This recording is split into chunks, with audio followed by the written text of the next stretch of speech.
તમારા એક એક મત જે છે ને એની કિંમત આંકો, બિલકુલ સટીક રીતે એની પાસેથી ગેરંટી લ્યો. તમે શું અમને નિહલાવી દેવાના? કારણ કે તમારા ટીએડીએ માટે છે ને અમે ચૂંટણીમાં મત આપવા નથી માંગતા. અમે અમારા રોડ, રસ્તા, નળ, ગટર, લાઇટ, બાથરૂમ, સંડાસ એના માટે આપીએ છીએ. તમે તો હાંડ થઈને ફેર્યા કરો, 200 વીઘાના જમીન હતા 2000 વીઘા કરીને બેહો. તે શું કરવાનું અમારે? તમને તમારા તળિયા ચાટવાના, તમને પગે લાગવાનું? તમે કઈ શું થઈ ગયા છો? અવતારી પુરુષો છો? અધિકારી પાસે એ ભાઈ બાપા હાથ જોડવાના શું કામ? ઈ ન જોડે. આપણા પગારથી તો, આપણા પૈસાથી તો એનો પગાર થાય છે. તમે હું ટેક્સ ચૂકવીએ છીએ એટલે.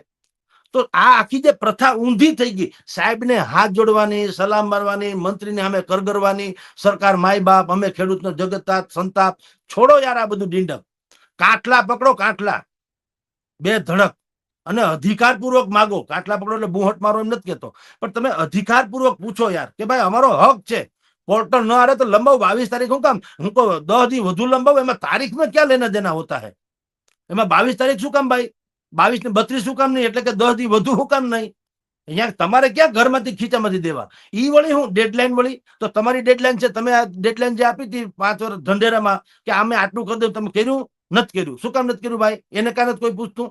અને અહીંયા કેમ ખેડૂતને 22 તારીખ?